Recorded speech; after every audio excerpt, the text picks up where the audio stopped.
Say that so the first problem that we'll take up will be from k nearest neighbors, something we covered last time. So suppose you're given the headlines of 4 news articles. Okay, so one of the headline is about Iraq election. Just assume that this is the headline, although headlines are usually more elaborate than this. Second one says French executive injured. So we're going to look at 4 sample headlines. Third one says chief executive smiles.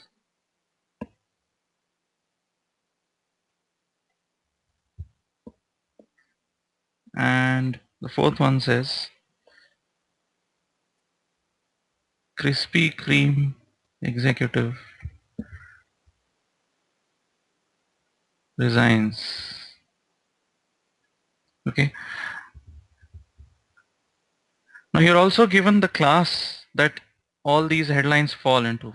The first one falls under world news. The second one also falls under world news. The third one and the fourth one are on business. So there are 2 classes in your that you are given examples of. And now you get a new document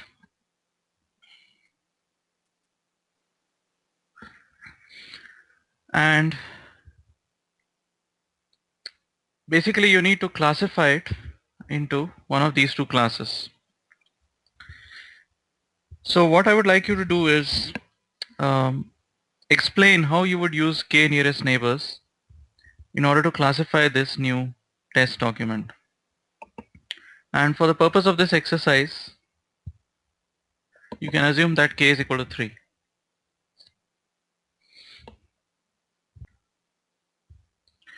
Also, just to clarify something more, usually we say that each document is represented by a vector of TF-IDF weights. So let's simplify that particular score. So instead of each component of a document vector being a TF-IDF score, we will just look at the raw term frequency instead of the actual TF-IDF score. Okay. So in other words, you can just treat the IDF as 1 for all the terms, which pretty much means that you're not looking at IDF at all. And the TF term is just the raw TF. So it's not the log weighted TF that was the more sophisticated version we saw when we covered chapter 6. So the raw term frequency is basically what will go. So each document vector will be a set of raw TF, raw term frequencies corresponding to the different terms in the vocabulary. And you can assume that the vocabulary is drawn from the terms that are in these documents. That's it.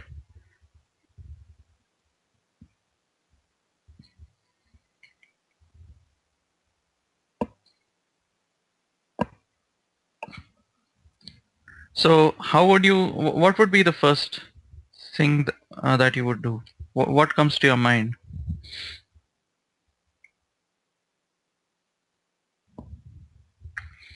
And also the other thing I want to point out is that your similarity is going to be measured by the cosine similarity between the document vectors. So Yeah. okay. First of all, so it calculate the TF-IDF weights for each of the documents. Or rather, so basically you need to make the vectors for each of them find out the vectors for each of them, and then find the cosine of.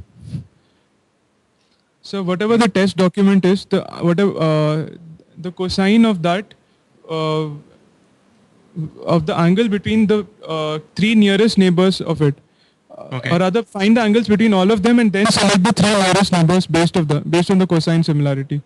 Okay. So find document vectors for all these documents. Yes, sir. So, um, so what would be the document vector for, say, Iraq election? So I think it would be the so if it is just the term frequency, Hmm. then sir, I guess then for each term we'll have one axis. Is that so, sir? Yeah, for each term in the vocabulary, you're going to have one axis in your vector space. So, But for this particular document vector, what will yes, sir. be the document vector for, say, the first document? So it will be like 1 1 for Iraq and election, whatever that dimension Hmm. is, and Okay. for the other terms, whatever their dimension is, that would be 0. Yeah. Yeah. So that's how you will convert each of these documents into document vectors. So assuming that you have a total of v distinct terms in this entire set of 5 documents, you can assign each term a particular location in your vocabulary, particular position in your document vector. It doesn't matter what position you assign different terms as long as it's consistent across all the 5 documents. So whatever position you assign the term Iraq and whatever position you assign the word election, you will have a 1 at that particular position for the first document and 0 for the other terms. Likewise, for the second document, the 3 terms, French, executive, and injured, which have a term frequency of 1 each, will be represented by a 1 in your document vector, and then the others will be 0, and so on. So the same thing will apply for the test document. So the words executive, gets, and married will have a term frequency of 1 each. So this document vector will have 3 1s and the other components will be 0. So what was the next step you said? So to find the similarity between the test document and each of the documents which are already present in the corpus, Yeah. and So so let's say we try to compute the similarity between the test document and D1. yes, sir. What would be the answer? So I think it would be 0 because we would have, I think it would be a dot product. So in that case, wherever you have 1 in the vector for the test document, we have 0 in the in the first document, and wherever we have 1 in the first document, we have 0 in the test document. Yeah, because there is no overlap between the 2 words in D1 with the 3 words in the test document. There are no words in common. So whatever be the locations of these ones, they will clearly not be at the same positions in both the documents. So when you take the dot product of the test vector with the vector for D1 and multiply the components term, position by position, you will either have a 0 times 0 or a 1 times 0. One of the two possibilities. In either case, all components in the result will be 0. So when you add up a bunch of zeros, you will get a 0. Okay, so the cosine similarity between the test document and D1 is 0. What about the similarity between the test document and D2? So I think it will be 1, so because executive is common. It will be 1 because because executive is common. Yes, Okay. sir. Remember that when we have to find the angle between the vectors, there's one other thing you have to keep in mind, which do you, Yes, sir. what is that? S- So I have to take the denominator also will be there, I guess. So Yeah, yeah. Because these are not unit vectors. yes, sir. So there are two alternative things you can do. One is to first normalize all these document vectors, these four, as well as the test document vector beforehand, so that you're only dealing with unit vectors. And when you're only dealing with unit vectors, you can find the angle between two unit vectors by just taking their dot product. The other thing you can do is to first take their dot product and then divide the dot product by the product of the magnitudes of the two vectors in the denominator. So let's try the second approach here.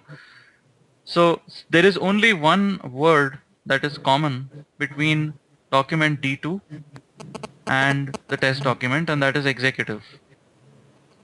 So the numerator will be 1, because for that particular position in the document vectors, there'll be a 1 in the D2 vector as well as a 1 in the test document vector. And so 1 times a 1 will be 1. And for all at all other positions, the product will be 0. So you'll basically be adding up 1 and a bunch of zeros, so you'll get 1 in the numerator.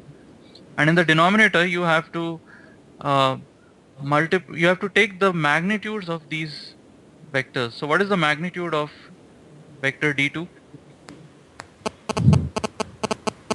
Uh, so magnitude, so like would it depend on the number of terms that are already there in the entire corpus? Sorry, your voice is a little. So would it depend on the number of terms that are there in the corpus? Number of terms that are there in the corpus. No, the length of a vector. So what is the length of a general vector? Um, so the coordinates of this particular document Yes, sir. have a 1 in 3 dimensions and a 0 in all other dimensions. Yes, sir. Right? So what would be the length of a vector from the origin to that particular point? So I think it would be root 3, sir. Yeah, square root of 3. It will be square root of 3 because remember that the magnitude of a vector is the square root of the sum of the squares of the individual components of the vector. Right? You may have done this in your high school. If you have, let's say, a three-dimensional vector, x times I cap plus y times j cap plus z times k cap. If you have a vector like this with three components, so this is a vector with coordinates x, y, and z. The magnitude of this vector is the square root of x square plus y square plus z square. You can extrapolate this to higher dimensions. When you have, say, a 10-dimensional vector, you will have 10 terms with under the square root. So we know that it doesn't matter how many terms there are in the vocabulary. We don't have to count them because we don't really need the exact count to find out the answer. Because all we know is that there are 3 ones in this document vector and all the other terms are 0. So when you add these squares, 3 of these terms will be 1 squared and the others will be 0 squared. So you'll get square root of 3. And what about the other term? What is the length of the vector t? So again, square root of 3, I think, sir. Yeah, because t also has 3 terms. Right, t also has 3 terms, so there'll be 3 ones in that vector. So this will be 1 divided by the square root of 3 times the square root of 3, which is 1 by 3. Okay, remember that the cosine similarity between t and d1 is 0. And in general, the cosine similarity between t and any document vector d is the dot product of t and d divided by the magnitude of t times the magnitude of d. Okay, and if t and d are unit vectors, then obviously you don't, the denominator will be 1. So let's look at d3. What's the cosine similarity between t and d3?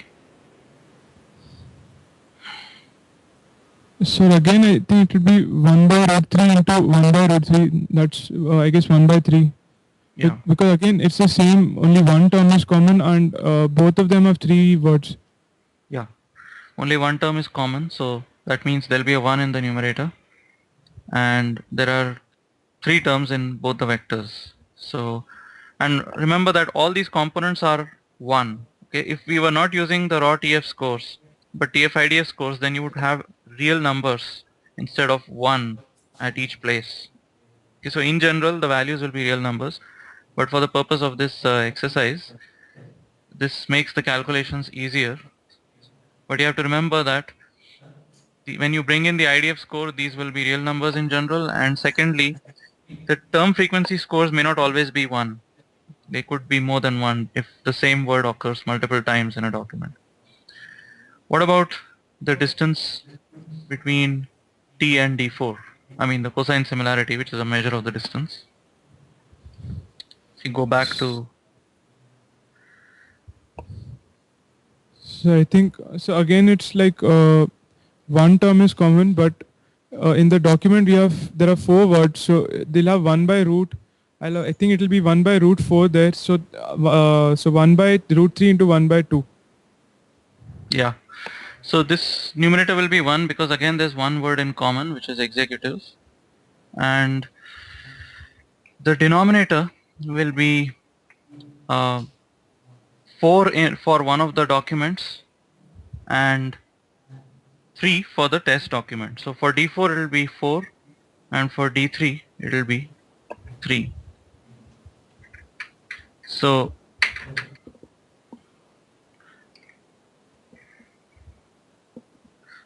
if we go to the next page, this will be,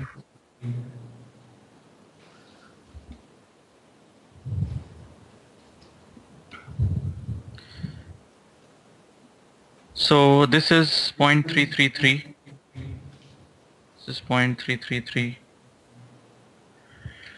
and one of the things you have to bring to your exam probably is a calculator, because you may need to calculate the exact values of. So square root of 3 is 1.732 approximately, multiplied by 2. So that's 3.464, and if we take the reciprocal of that, it's 0.288.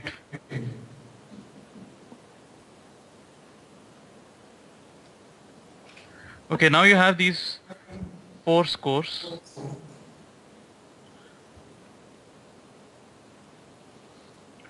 So going back to the question, which class will this document fall into if we use 3 nearest neighbors? So D1 and D2 are in world news. Let's mark this. D1 and D2 are in world news. So let me color them.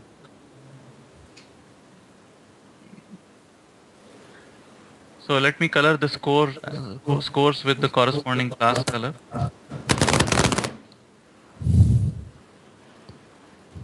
And D3 and D4 are in the other class. So the scores here are for the business class.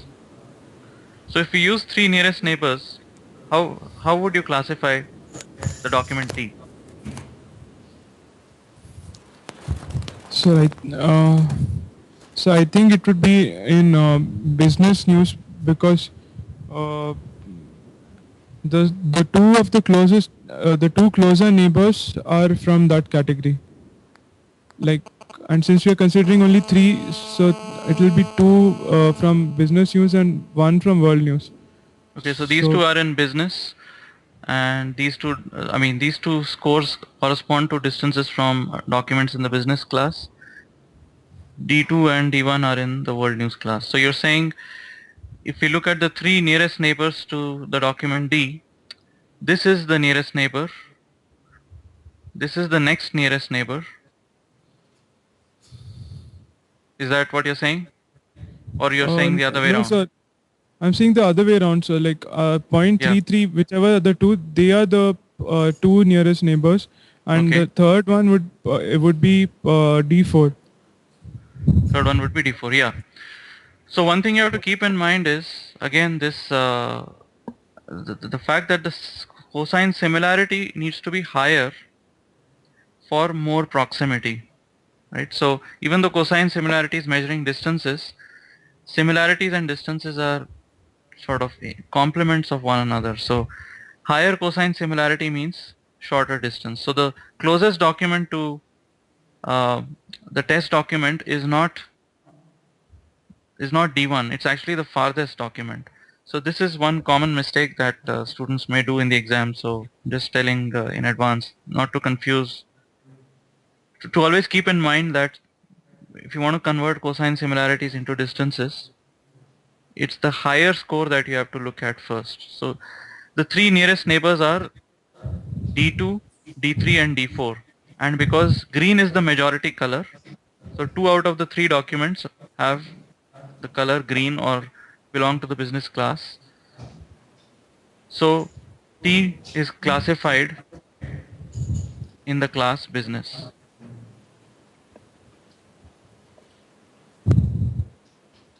Now suppose instead of using three nearest neighbors, we had used one nearest neighbor. Would the classification have been different? Uh, so maybe so, like because we have there are two contenders for that spot and both have the same score. So I don't. I mean, it depends on which one was chosen. So Okay. And how do we break ties? um, so I don't remember. So Well, one thing we said is i- if two documents have the same score, so firstly, if there are ties between the number of documents falling into two different classes, let's say K had been 4 and if there had been two documents in favor of the business class and two documents in favor of the world news class, then you would have added up their scores, their individual scores, and seen which score was larger, right? That would be, and you would give preference to that class, even though in terms of the number of neighbors, it would have been two each, but it's possible that if you add up their scores, the scores for one of the classes could have been higher. Right? But in this case, you have to choose one nearest neighbor and the score, there is a tie for the score itself. Okay, so you have to break this tie somehow, and there's no there's no other way to break this tie except to do it randomly.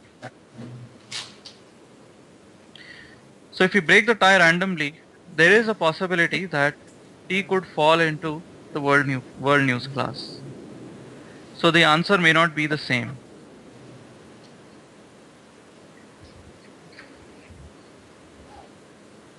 Okay, any questions about that? uh, so no, sir. No? Okay. So let's move to the next problem.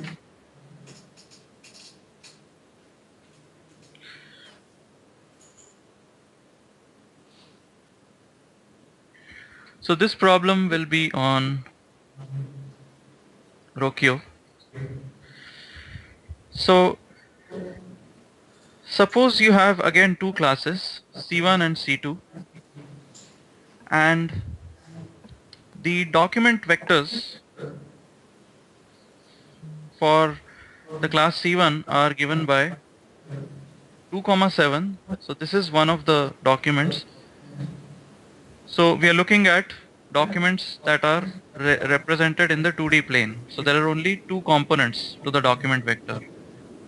Okay, so you can visualize documents as literally in the XY plane for this exercise.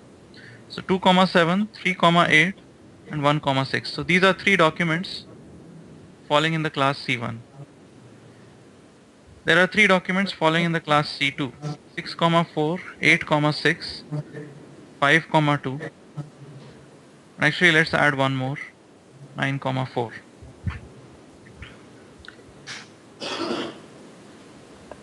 Now, what I want you to do is um,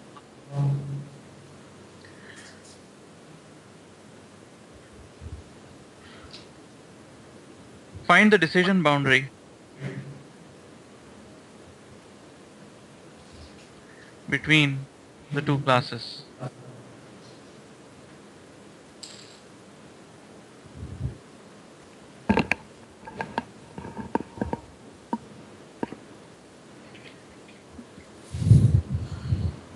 Uh, How would you approach this problem? so, so I think like we need to first so plot the points Okay.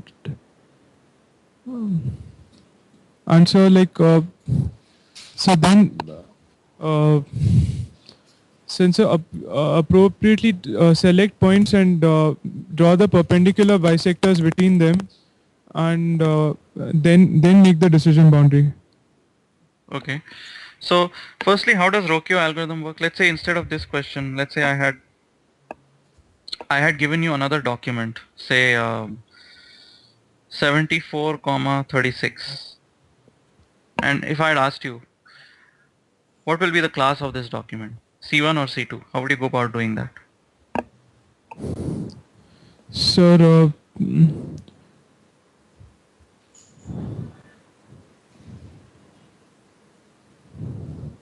so I would try to see like so which of these so I think it I mean I'm just saying roughly but most of the documents in class C2 their x part is much more than the x part in class C1 so I mean I think that the line is somewhere since the x value is so high in the test document, I'd put it towards C2. So I'm just saying roughly, but basically I try to draw the perpendicular bisectors between the points and see which side it lies on, and then do it. Okay, perpendicular bisector between which points? Uh, How does Rocchio work? What do you do in the training phase? so in the training phase, okay, so yes, so like we try to find the centroid of the two classes and then Yeah. make the perpendicular bisector between them. Yeah. So the first thing we have to do, so remember that in the training phase of Rocchio, we represent each class by a prototypical vector, which is the centroid of the class. So we define the centroids at the very beginning. Okay, so what would be the centroid of class C1? Okay, let me call it mu of C1. So I think it would be 1 plus 2 plus 3 divided by 3, comma 6, 7 plus 8 plus 6 divided by 3. Yeah. So you just take the average of every uh, component, and so this would be 3 plus 3, 6 divided by 3, which is 2, and this is 15 plus 6, 21 divided by 3, which is 7. Similarly, the centroid of the class C2 will be the average of these 4 points. So 6 plus 8 plus 5 plus 9 divided by 4, and 4 plus 6 plus 2 plus 4 divided by 4. So this is 14 plus 14, which is 28. Okay, 28 divided by 4 is 7. This is 10 plus 2, 12 plus 4, 16 divided by 4, which is 4. Now how do you classify? So this is what you do in the training phase. You find out what are the two centroids. Or if there were more than two classes, you would have found the centroid for all the classes. And what do you do in the test phase? So make the perpendicular bisector between these 2 points and try to see which side of the bisector does the test point lie. Yeah. Yeah, that's what you do. There are, I mean, you can do it in a more brute force way also, which is you compute the distance between your test document and both the centroids. Okay, if the test document is closer to this centroid, then it's going to fall into this class. If it's closer to this centroid, then it's going to fall in this class. So that's one way you can classify this test document. This does not require you to find the decision boundary, although you are doing, I mean, by finding the decision boundary, you're making it easy for, um, let's say instead of a single test document, you had a whole set of test documents, okay? So you just have to find the decision boundary once. And then you can, as I mentioned at the end of the last lecture, the decision boundary between two classes for a Rocchio algorithm is a straight line, right? Because by definition, if this is the centroid of one of the classes and if this is the centroid of the other class, then how do you decide that a point is closer to C1 or C2? Well, you draw a perpendicular bisector and look at this particular line. Any point that falls in on this side of the line will be closer to C1 than to C2. Any point that falls on the other side of the line will be closer to C2. So once you find the equation of this line, all you have to do is you just have to substitute the values given a point xy. You just have to substitute the values of x and y here to see whether y is greater than mx plus c or whether y is less than mx plus c. This line is the boundary where y is equal to mx plus c. This is the region where y is greater than mx plus c. This is the region where y is less than mx plus c. So if y is greater than mx plus c, then it's in class C1. If it's less than mx plus c, it's in class C2. So you can use your high school coordinate geometry here to find the equation of this line. How do you find the equation of the perpendicular bisector between these 2 points? So, so I think I can find the equation. You can find the equation of the line passing through the 2 points, and from that, when we divide it by 1, I think we'll get the slope of the line which is passing through the middle point of the line segment joining them. And I Okay, think from can you repeat? Sorry, I couldn't follow exactly what you were saying. so like to find the so from the 2 points C1 and C2, we can find Hmm. the slope of the line passing through C1 and C2. Okay, slope of And this line you mean? Okay. yes, sir.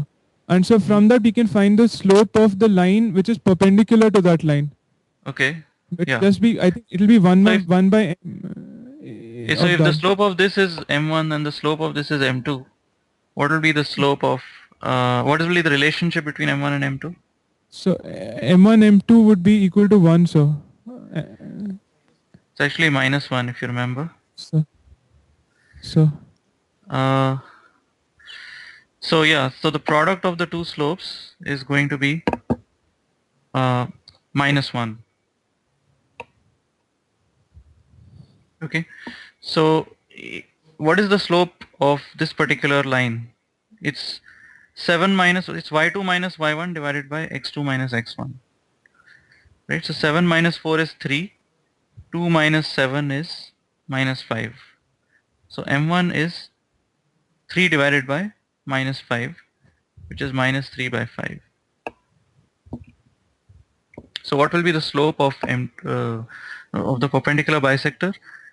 It will be 5 by 3.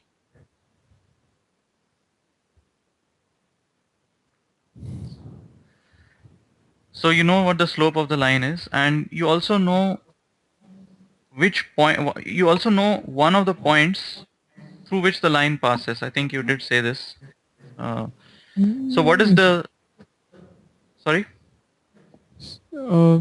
no, so I yes, sir.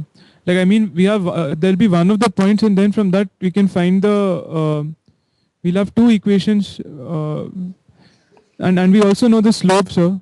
So Yeah. So basically right now you just know that the equation of the line is y is equal to 5 by 3x plus okay, some constant b. Okay. yes, sir. Now what is this constant b?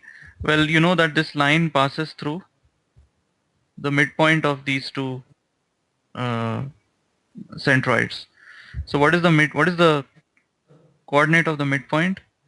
It will be the average of the coordinates of the centroid. So 2 plus 7 divided by 2 is 9 by 2, and 7 plus 4 divided by 2 is 11 by 2. Okay, so 9 by 2 comma 11 by 2 is the coordinate of this point. So when x is equal to 9 by 2, y is 11 by 2. So if you substitute that over here, you substitute x equal to 9 by 2 and y is equal to 11 by 2. You'll get the value of b. Okay, and then whatever that constant value b is, you just say that the equation of the decision boundary is y is equal to 5 by 3x plus that particular value.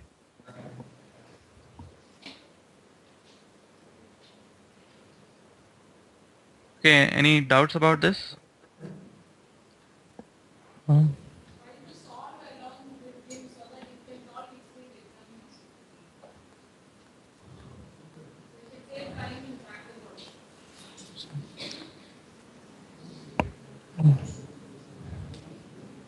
no, sir. Okay, so let's continue with this problem. Now suppose I tell you that your training phase, so let's make it a little more, uh, I won't say complicated, but a slightly different scenario. In your training phase, you normally assume that all documents that are yeah, provided, all documents that are meant for the training phase are provided to you when you do the training. Okay, but in some circumstances, it's possible that the documents that are part of the training phase may come in continuously instead of being available right at the beginning of the algorithm. Right? For example, let's take documents like business documents or world news documents. Okay, every day there are new documents falling into that class, and every day some documents that were earlier in the class are no longer relevant, because news documents generally tend to become outdated very soon, because as the days pass, older documents lose their relevance. So if you had to classify news documents into two classes, you would be constantly crawling these news websites, right? So maybe some of the training documents are coming in from the crawler periodically, right? So that means these documents may not be static. Some of them may be just discarded because they've become old, and newer ones may come along. So here's the question. Suppose after you've calculated the centroid of C1 and C2, a new document is, given to you by the crawler. How would you update the centroids? Let's say a new document comes into this class.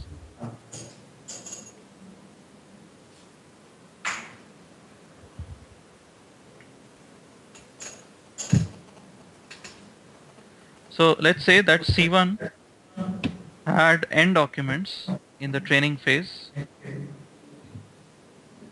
and the centroid of C1 was, um, sorry, C1 itself. So this C1 is the class, and let's say that the centroid of C1 was um, x comma y.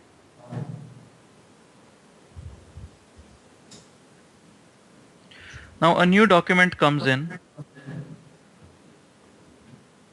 new training document, which is labeled with the class C1.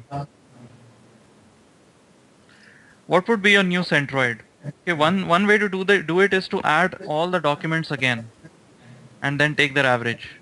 Okay, instead of n documents, now you have n plus 1. But there's a faster way. This is similar to the optimizations we saw when we did hierarchical clustering, if you remember. Its formulas are similar. So what would be the centroid? Can you calculate that in constant time? Yes. So I think like that X is the sum of n documents. So like I can say nx Okay. plus a, it would give the new sum for the x component whole divided by n plus 1. Okay. And same waves of nb, ny plus b divided by n plus 1. Yeah. So does everybody understand why this is the new centroid? Basically, there are n plus 1 documents now. So you have n plus 1 in the denominator. And in the numerator, you're adding together the x components of all the n plus 1 documents. Now, if the centroid for these n documents was x comma y, that means the sum of the x components of these n documents would have been n times x, right? So the sum should have been n times x for the centroid to be x, because the centroid is just n times x divided by n. So n times x is the sum of the x components of these n documents, and this new document, this n plus first document, has an x component with the value a. So the sum of the x components of all these n plus 1 documents will be n times x plus a. Likewise, the sum of the y components of these n plus 1 documents will be n times y plus b. So this is the new centroid. You don't have to compute n plus 1 you don't have to do n plus 1 additions here. You just have to do one multiplication and one addition, and you'll get the numerator, and the denominator is just n plus 1. So you can get the new centroid in constant time. So can somebody else answer what would happen if one document got uh, say old, and let's say it was discarded from the training set? Okay, so again, let's go back to this scenario. You have n documents that fall into a particular class, and one of the documents, let's just call it a comma b. Oops. Viswajit, are you recording?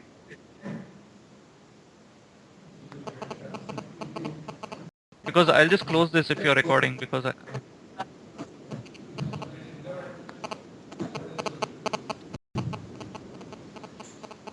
so one of the documents, say a comma b, becomes stale, so it's discarded. So what would be the new centroid?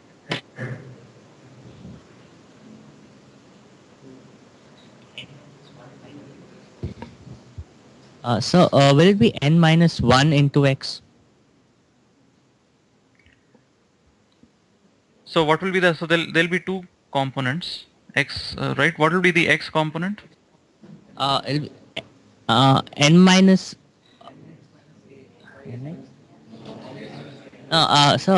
N minus 1 into x plus a. Uh,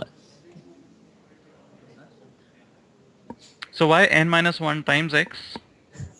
so because there were like n documents and one got stale. So By the way, just what will be the denominator? Let's first look at the denominator, because that's the easier one. What will be the denominator?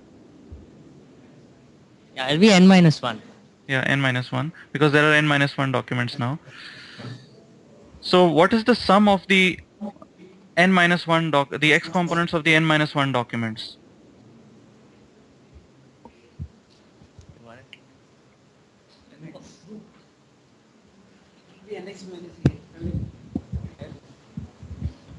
Okay, sir, the numerator will be nx minus a divided by n minus 1. Could you repeat that? Nx minus a divided by n minus 1? Yes, sir. Okay. And the y part would be ny minus b divided by n minus 1. Yeah. Yeah, this will be the new centroid. And the reasoning is the same. The sum of the x components was n times x, and when a new document, and when this particular document becomes old and is discarded, the sum of the x components will reduce by a, and the sum of the y components will reduce by b. And there is one lesser document, so you'll have n minus 1 in the denominator. So there's something called online Rocchio. Okay, online Rocchio is a version of the Rocchio algorithm that runs in an online fashion. So what is an online algorithm? An online algorithm is an algorithm for which the data is not available in one shot. Okay, so the data keeps streaming in continuously.